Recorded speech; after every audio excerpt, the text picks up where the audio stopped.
Welcome back to Guide with Samuel. Today, I'll walk you through the general process of canceling a silver card insurance policy. The exact steps can vary, so this is a foundational guide. First, refer to your insurance policy documents. Look for the Cancellation section, which will outline the specific procedure, any potential fees, and the required notice period. Next, contact your insurance provider directly. This is the most crucial step. You can usually find their customer service phone number on their website, your policy documents, or the back of your insurance card. Then, be prepared to provide your policy number and personal details for verification. Clearly state your intention to cancel the policy.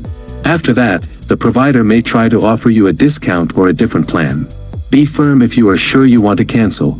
Request a written or email confirmation of the cancellation for your records. Finally, if the insurance premium is paid automatically through your card, inform your bank as well to stop future payments once you have confirmation from the insurer. Always get that cancellation confirmation to avoid future disputes.